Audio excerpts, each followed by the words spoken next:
talk to you about the structure of a poem. And I want to start by taking a look at the structure of a home. If you take a look at this, you will notice that there is quite a bit that goes into building a home. There's the foundation. You've got your wooden frames, in some cases your steel frames. You have to consider the roofing and the skeleton of the house, the outline of it, the framework, the flooring, the ceiling, the insulation, the studs, the bolts, everything. You have to think about all sorts of things when designing and building a home. And the architect and the builder who designs and puts this home together is so thoughtful in their design. Very similar to a poet's skill in building or putting together a poem. In most cases, it's very deliberate. You think about all the different rooms in a home and all the different parts of a poem. It's all connected, right? The rooms are connected by hallways and walls and staircases to divide the floors, just like poetry has its divisions, and each of the divisions have relationships and ideas that are being developed as a result. If we take a look at this home and think about what it would look like months from now when it's finished, you never want to enter a home through the bathroom, right? An architect or a builder they're not going to do that. Just like a poem is not just going to be slapped together. So you can almost guarantee that when you're thinking about the structure of a poem, there's a lot of work that goes into it. So today I want us to be able to evaluate the structure and the contrast of the text by analyzing the arrangement of lines and a stanza breaks to communicate the ideas and relationships of a poem. I want to start with the poem entitled The Frog in the Swimming Pool. Let's take a look at this frog. Here is the poem here. I'm going to read maybe just the first 2 or 3 stanzas and then ask you to read the rest. A wet green velvet scums the swimming pool, furring the cracks. The deep end swims in a hat full of rain, not enough to float. The bedspring barge, the tug of the shopping cart, green wet himself, the bullfrog holds his court, sounding the summons to a life so low. He's yet to lure a mate under the lip of a concrete slab. He rains a rumble of rock, a flickering of a sticky tongue that's licked. I'm going to stop there. And I want you to take a minute to read through this poem on your own, the remaining part out loud. Please hit pause and do that. I'm assuming that you've already hit pause and ready to go. So let's refamiliarize ourselves with some of the poetry structures. There's blank verse, couplet, and stop lines and enjambment. Again, not all of these apply, but I want you to take a minute to hit pause and read through them to make sure that you would be able to identify if you saw some of these same structures in the poem of Frog in the Swimming Pool. So hit pause. Here's the next set, the refrain, the stanzas, and then the distinctions among the number of lines and how do you identify that? How do you characterize that? When evaluating a poem, you want to evaluate the structure of a poem in a similar way that you would do the evaluation of a home. So you begin with the poem as a whole. You look at the structure and the framework of this house from the outside as a whole. And then you go in and you examine the poem divisions. So for the home, it might be to go through each of the rooms. The bedroom, the bathrooms, the den, the living room, the playroom, the kitchen, right? And then you access the patterns of the lines. What do you notice? Are all the windows the same? right? Is there a certain pattern or wallpaper or some sort that's consistent throughout the entire home? You want to count the syllables for scansion. Most people know the square footage. That's how they can determine how much the home will cost. And you want to consider the arrangements and placements or positions, right? So even when the home is built and you even have, you may put furniture in the home, you're very thoughtful in the way you do that too. Very similar to the way you embed poetic devices and metaphors and alliteration and imagery within your poem. You're thinking about all of those things. The same skill and care that goes into building this home and putting it together is the same thing that you want to do with a poem. And examine it for contrast. Where are the distinctions? What do you need to compare? Are we comparing the master bedroom to the size of the guest bedroom? Right? So we gotta think about all those things. Are we comparing, what are we comparing? The different rooms, the size of the rooms, whose room is gonna be what? And so you have to think about all that when you're evaluating the structure of the poem. You're gonna think about the contrast as well. Let's take a look at this poem in more detail. So we have this frog in the swimming pool, and we said one of the first things we want to do is look at this poem as a whole. So if I'm going to do this and look at it for the structure, then my job, right, is going to be to examine the poem as a whole. So I'm going to take a larger lens, and I'm going to go in and I'm going to number the stanzas. And so if as a whole, it looks like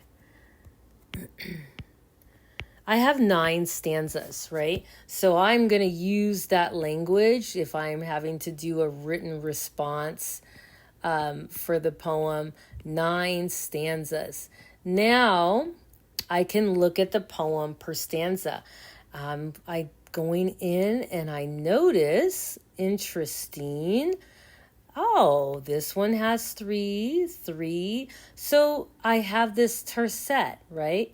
So each stanza has 3 lines. And so that's the language I'm going to want to do. So now we looked at the poem as a whole. We examined it by stanzas. We found out there's 3 lines per stanza. Now we want to look at the different lines. Let's see if we have any syllables that we have to be concerned with. A, wet, green, velvet, scums, the, swimming pool. So we have 10 syllables in the first line here. And we've got fur, een, right? That's 1, 2, the cracks, the deep end swims. So that doesn't seem like it's 10, but let's see if the first line is in the second stanza is the same length as the first line in the first stanza. So the bed spring, that's 1, 2, 3. Barge, that's 4. It's 5 syllables. Tug, 7. Shopping cart, shop, in. Okay, so interesting, right? And then, so we want to look for patterns in the poem. I'm going to erase this so we have some room to put some other material on here. I want to look to see if there's a rhyme scheme also, just to see if there's anything, because I'm seeing patterns there, but I want to just see. I see pool, swims, floats, cart, court, low, lip, rock, licked, view, waves, then. There is no rhyme scheme here, so I'm going to say this is an open form poem. Even though there's a pattern of 3 lines, that's about the extent of what's happening in this poem. So we took it line by line. We looked at it as a whole. We even looked at it for the stanzas. We also want to look at it. Let's go back and look at our cheat sheet here. Begin the poem as a whole. So we did that. We also examined the poem divisions, access the patterns to syllables. Let's look at the arrangement of placement or positions, like the arrangement of placements in homes. And so if we do that, we're going to pull this back up, and when I think about the arrangement or the placement, I think, gosh, what would the poem mean? Would the meaning change if we took this last stanza number 9, and moved it to the front? Would anything change, right? Could you imagine if you said across the street, the vacant swings that sways half-heartedly, the slide slid into a rust, the old griefs waiting burial by the new? And then I said a wet green velvet. That probably doesn't go, right? So you have to ask yourself, what if you moved the different stanzas around, or the different lines in the stanza? Would that change anything? I think another thing to do, and I think we did this activity where you had to put a poem together and see what you came up with. But let's take a look. Let's say, for example, we wanted to see the impact of one particular stanza. We literally could go in and, do I have white? Yeah. We literally could go in and take that out, pretend like it doesn't even exist, and just read the poem and say, gosh, now what does the poem mean if I started it this way? Would that work? So you can see the impact of a stanza, or even the impact of a line, by removing it from the poem. Right? And so let's take a look at some of the punctuation in the poem. And we can see, remember, when we're talking about punctuation, we want to include the terms, oh my goodness, that one's huge. We want to include the terms like end stopped, right? So end stopped, and that would mean that there is punctuation, right? The unstopped line, and that includes like the comma here, the period here, the comma here, and this is at the end of the line. So we're not necessarily concerned about in the middle of the line, the dash counts, any of the punctuation. And then we also see some enjambment, right? And that would just mean that it just goes on to the next line. So we've got no punctuation after swims or float. And you see the end of the stanza, right? Not enough to float. And then it continues. So even though the poem is divided by stanzas, for me, sometimes I'm going to get the meaning, the dominant ideas out of the stanza. And then I'm also going to try to read the poem by reading, I'm also going to read the stanza, but I'm going to end where the period ends, or where so I probably would read that stanza there to make sure I understand. So I might manufacture my own divisions after I've used the divisions that the poet constructed, just because of the punctuation here. Let's take a look at some of the ideas expressed in the poem, all right? So we can look at any contrasts that we have. Let me just get these out of the way. So we have a wet green velvet, and you're probably going to see some alliteration, a lot of imagery, right? A wet green velvet scums the swimming pool, furring the cracks. The deep end swims in a hat full of rain, not enough to float. So when I see all of that, this particular stanza or tercet exposes, right? This particular part exposes the condition of the pool, right? It exposes the condition of the pool. That's the idea that's expressed here. And then it says the bedspring barge, the tug of a shopping cart, the green wet himself, the bullfrog holds his court. What kind of a court? A basketball court? Sounding the summons to a life so low. So I'm seeing a pattern with a hat full of rain, enough to float, and a life so low, telling me that, and this is maybe connecting the two, right? That this water in this pool where this frog is shallow, right? It's shallow. But in this one stanza or tercet, we are introduced to the frog. We're introduced to the frog or the bullfrog, right? He's yet to lure a mate. Under the lip of a concrete slab, he rains a rumble of rock, a flickering of a sticky tongue that's licked. And I want to go back and I want to talk about this velvet, wet green. It's like tactile imagery. And so remember, we're looking at the contrast. And then the way in which they describe this under the lip of the concrete, he rains a rumble of rock, this flickery. In this case, I see the flickery of a sticky tongue that's licked. Again, if you think about the juxtaposition of this frog and you're comparing it even to this pool that he's in. But here in this stanza, I'm going to say we get to see the frogs or the bullfrogs, his dilemma that he's in. He is yet to find a mate. That's his problem, right? At any morsel winging into view, so he's licked. So there's a lot, and you got the the sti and the li and the lit, and so you've got some assonance, you've got some sound in there, and if there's a contrast, maybe there's sound somewhere else, you're going to want to evaluate that too. So there's a lot happening in the poem.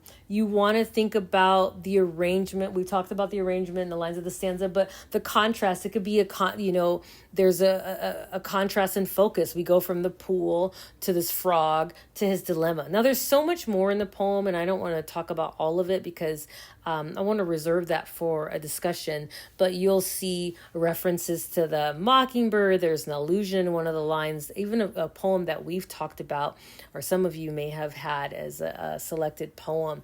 I want to talk about a contrast because the contrast can be focus, it can be a tone, it can be a point of view that's different. There's a shift in character or narration or a speaker's attitude or a situation. In this case, we see a contrast too, and you're going to see lots of other ones too. And perhaps even the setting. If we go down to stanza 9, we're going to see, we were talking about the pool, but across the street, the vacant swings. So now we're talking about this vacant swings, right?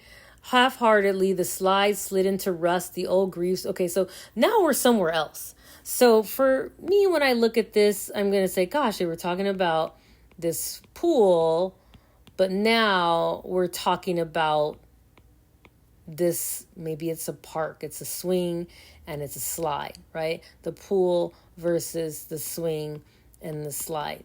The contrast is super important because for me, when I think about this, and I'm going to draw this frog, I'm sorry, I'm just so tempted to do this frog here, this bullfrog. When I think about this frog, right, I think about I'm not sure. I'm thinking about this little frog, right? And this frog is pathetic. He's unable to find a mate. He can't find a mate, right? That's what they say. This frog can't find a mate. And so we might think, that's so sad that he can't find a mate.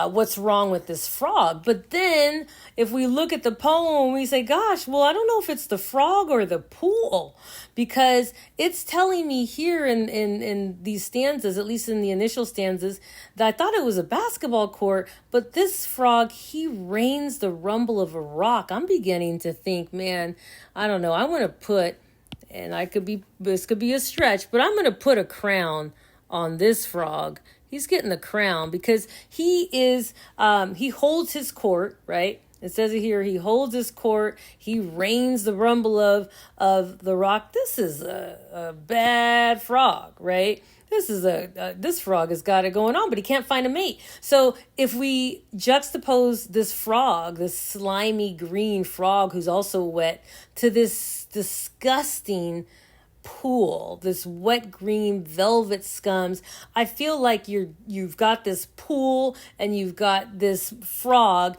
and you think this frog is pathetic, but when you see the condition of the pool, well, maybe it's not the frog, right? Maybe it's not the frog's fault. It's the predicament in which he finds himself in this shallow part of a pool.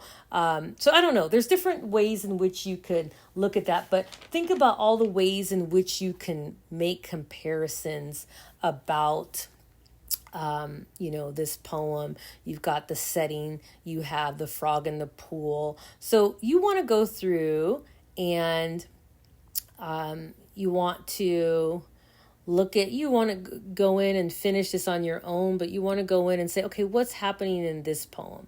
Not this poem, in this part of the poem. What's happening here? You've got this mockingbird.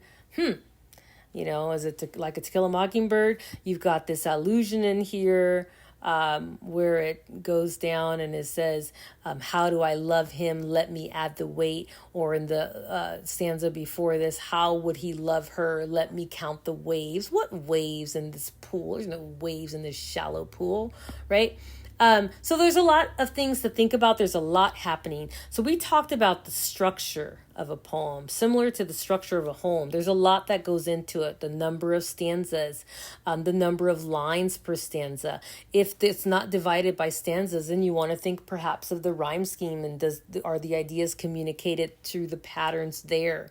We also looked at maybe even how the imagery or the tone or any elements are in contrast to something else where you can compare it throughout the poem. How are things arranged? What's the order? How do we develop this idea of this frog looking for a mate? We first start off by looking at the condition of the pool, and then we get introduced to this frog who's reigning his court, and then we see he's got this dilemma that he cannot find a mate, and so now we've got to figure out, he looks desperate, he looks, it's sad, and it's almost as if this mockingbird is maybe even mocking this frog, but you need to spend more time on this poem. So I challenge you to go through and continue with the structure. See how the stanzas are connected. See how they could build upon the ideas, or they develop the relationships among the ideas in the poem. What is the structure doing here? What are the tercets doing? What would happen if something wasn't there? What are the contrasts? That's the huge one. What comparisons are being made? Okay, so let's stop here and do the work, and we'll come together and talk about this in a classroom discussion.